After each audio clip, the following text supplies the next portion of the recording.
आखिर जगदीप धनखड़ ने किससे कहा मेरे ऊपर तो बस 3 बॉस हैं, जगदीप धनखड़, जगदीप धनखड़, जगदीप धनखड़।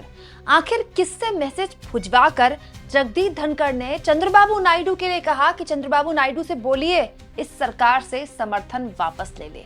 दोस्तों, इस पूरी पिक्चर में, इस पूरे एपिसोड में जो बातें अब निकल कर आ रही हैं वो इस बात का प्रमाण है कि प्रधानमंत्री नरेंद्र मोदी और उनके चाणक्य से एक बहुत बड़ी भूल हो गई।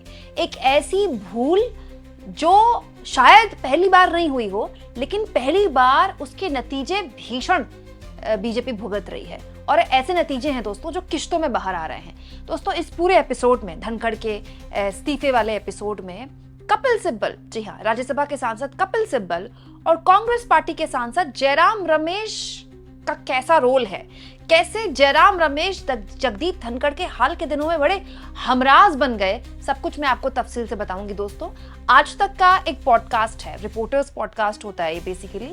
हिमांशु मिश्रा सीनियर रिपोर्टर है दोस्तों, पॉलिटिकल बीट कवर करते हैं। उन्होंने इस पॉडकास्ट में एक बहुत ही चौंकाने वाली बात बोली है, और ये चौंकाने वाली बात जगदीप धनखड़ के इस्तीफे एपिसोड से बहुत आगे जाकर एक बात बताती है कि एक्चुअली में जगदीप धनखड़ इस प्लानिंग के साथ चल रहे थे कि इस सरकार को अस्थिर कर दिया जाए या फिर इस सरकार को और कमजोर कर दिया जाए। दोस्तों, अब तो मेरे भी सूत्र लगातार ये बात खुलकर कह रहे हैं कि जगदीप धनखड़ दरअसल जब से 2024 का लोकसभा चुनाव हुआ और बीजेपी बहुमत से दूर हुई, तब से जगदीप धनखड़ इस सरकार को कहीं ना कहीं लगातार कमजोर करने के प्रयास कर रहे थे अपने स्तर पर।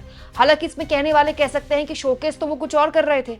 तो हाँ, ये बात सही है कि पब्लिकली जो भी वो बयान दे रहे थे वो सरकार के पक्ष में था, लेकिन गाहे बगाहे वो चैम्बर्स में मीटिंग खूब करने लगे थे।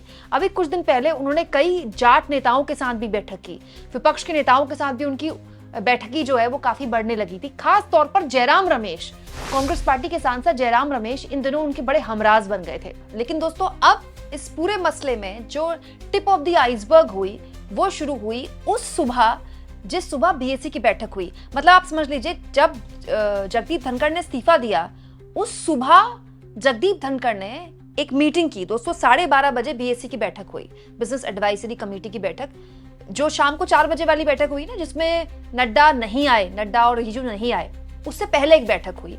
इस बैठक में जगदीप धनखड़ ने हद पार कर दी। दरअसल दोस्तों, ऑपरेशन सिंदूर पर बहस को लेकर लगातार विपक्ष मांग कर रहा था और विपक्ष ये डिमांड कर रहा था कि प्रधानमंत्री आकर इस पूरे मामले में न केवल चर्चा में हिस्सा लें बल्कि बयान दें, और जब चर्चा हो तो गृह मंत्री अमित शाह बैठे रहें, रक्षा मंत्री बैठे रहें। तो विपक्ष की तो ये मांग लगातार थी, लेकिन इस मसले पर जगदीप धनखड़ ने एक कदम आगे जाकर सरकार से सवाल पूछ लिया। 12:30 बजे जब इस्तीफा हुआ धनखड़ का, ये उस सुबह की बात बता रही हूं मैं आपको, 12:30 बजे धनखड़ ने इस मीटिंग में, बीएससी की मीटिंग में, सरकार से सवाल पूछ लिया। रिजिजू वहां पर संसदीय कार्य मंत्री के तौर पर बैठे हुए थे मीटिंग में, विपक्ष के लोग भी हो सकता है बैठे हो। तो संसदीय कार्य मंत्री से धनखड़ ने कहा कि आप पूछ के बताइए, पीएम से पूछ के बताइए कि वो कब आ सकते हैं। अब दोस्तों, ये बयान अपने आप में बड़ा अजीबोगरीब है। धनखड़ कह रहे हैं मोदी से कि पूछ के बताइए कि वो कब आ सकते हैं चर्चा में।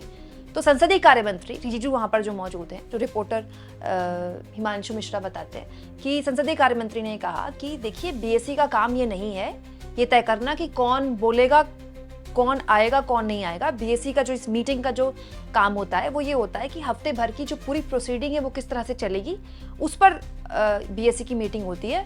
कौन कब बोलेगा वो तो उस पार्टी का विशेषाधिकार है। कांग्रेस पार्टी से कौन बोलेगा वो कांग्रेस पार्टी तय करे, हमारी पार्टी से कौन बोलेगा वो हम तय करेंगे। ये बीएससी की बैठक में तय नहीं होता। ये सब सुनने के बाद फिर धनखड़ बोले, नहीं, आप उनसे पूछ के आइए कि वो कब आएंगे। मतलब धनखड़ पीएम से एक तरह से पीएम को, मोदी को डायरेक्ट कर रहे थे, आदेश देने की कोशिश कर रहे थे कि उनसे पूछ कर आइए कि वो कब बोलेंगे। अब दोस्तों, ऑपरेशन सिंदूर पर मोदी बोलेंगे कि नहीं बोलेंगे तो किसी को भी नहीं पता, से केवल एक इंसान को पता है और वो स्वयं मोदी जी हैं। अब दोस्तों, सोमवार और मंगलवार को जब इस पूरे मामले में बहस होगी तभी पता चलेगा कि मोदी इंटरप्ट करेंगे नहीं करेंगे चर्चा में। तो धनखड़ लेकिन अगर बैठक में सबके सामने बोलने लगे कि उनको पूछ के आइए कि वो कब आएंगे, तो जाहिर तौर पर ये कैसे बर्दाश्त किया जाएगा। इसके बाद दोस्तों, शाम को 4:30 बजे की जो बीएससी की बैठक, जिसमें नड्डा नहीं आए, जिसको लेकर काफी सवाल खड़े हुए, उससे पहले पीएम की मौजूदगी में एक बैठक हुई।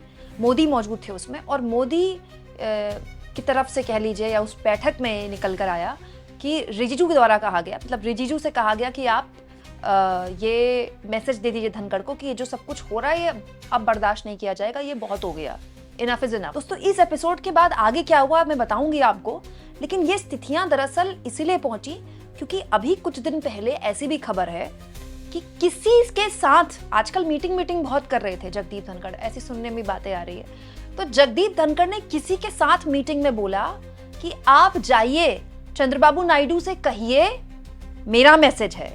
मतलब धनखड़ ये कह रहे हैं कि नायडू से कहिए कि इस सरकार से समर्थन वापस ले लें। नायडू को डायरेक्टली नहीं बोला, लेकिन किसी के जरिए मैसेज भिजवाया। अब दोस्तों ये जो चीजें हैं ये सब पता चल जाती है। सरकार इतनी ताकतवर है कि आप अपने घर में बैठकर किससे फोन पर बात कर रहे हैं या आपके घर में आज खाने में क्या बना है, सरकार चाहे तो ये भी पता करवा सकती है। सरकार के पास इतनी ताकत है।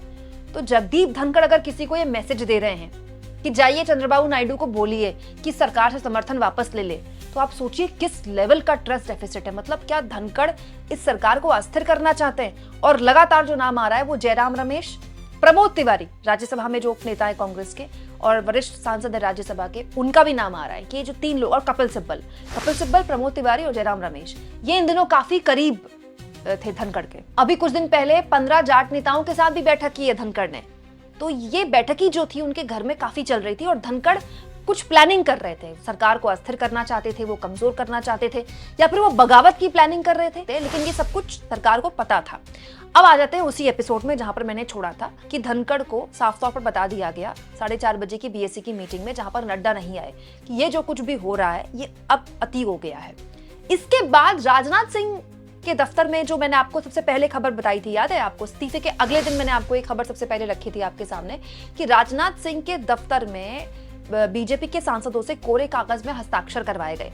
दरअसल अब जानकारी निकल कर आई कि वो कोरा कागज नहीं था, उस कागज के ऊपर लिखा था नो कॉन्फिडेंस मोशन। ये नहीं पता था कि किसके खिलाफ अविश्वास प्रस्ताव आ रहा है, लेकिन नो कॉन्फिडेंस मोशन लिखा था कागज के ऊपर और बस हस्ताक्षर थे। मतलब स्थितियां काफी बिगड़ चुकी थी, धनखड़ और सरकार के बीच में काफी मामला खराब हो गया था। लेकिन सरकार ये समझ रही थी कि अगर ये मामला सबके सामने आया तो इस सरकार की बड़ी किरकिरी हो जाएगी।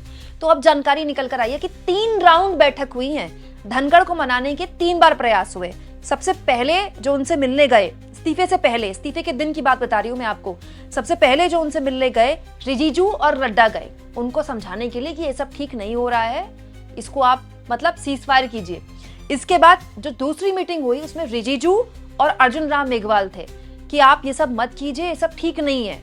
और तीसरी जो मीटिंग हुई उसमें अर्जुन राम मेघवाल थे। मतलब 3 बार सरकार ने प्रयास किए कि ये पूरा का पूरा एपिसोड सबके सामने ना आए। क्यों? क्योंकि भाई आज किरकिरी तो सरकार की हो रही है ना। धनखड़ तो दिन रात सरकार की तारीफें करते थे, मोदी जी के ही आगे हाथ जोड़कर खड़े होते थे ना। तो पॉइंट ये है कि अब धनखड़ ने इतना बड़ा एपिसोड कर दिया तो किरकिरी किसकी हो रही है? वो मोदी की ही हो रही है। तो 3 बार लगातार धनखड़ को इस्तीफे से पहले, मामला बिगड़ने से पहले समझाने का प्रयास भी किया गया, लेकिन जब वो नहीं माने तब कोरे कागज में हस्ताक्षर करवाने सांसदों से शुरू कर दिए गए और ये जानकारी धनखड़ तक पहुंचा दी गई। अच्छा, ये भी मैं आपको बता दूं, 10 मंत्रियों के घर में बकायदा बैठकी भी हुई है। उसके बाद 10 मंत्रियों के घर में अलग अलग सांसदों को बुलाया गया, जिसमें एनडीए के सांसद भी थे।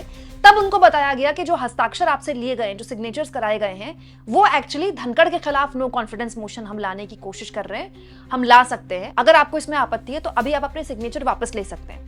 साइन करते वक्त नहीं बताया गया था, बाद में बताया गया। और एक और जानकारी है दोस्तों, धनखड़ जब रात को 9 बजे के आसपास सीधे राष्ट्रपति के पास पहुंच गए बिना बताए इस्तीफा देने के लिए, उससे पहले 7:30 बजे जयराम रमेश से उनकी बात हुई है। तो जयराम रमेश का बड़ा खास लगाव इन दिनों बढ़ गया था जगदीप धनखड़ के साथ। जयराम रमेश से उनकी बातचीत हो रही थी कंटिन्यू।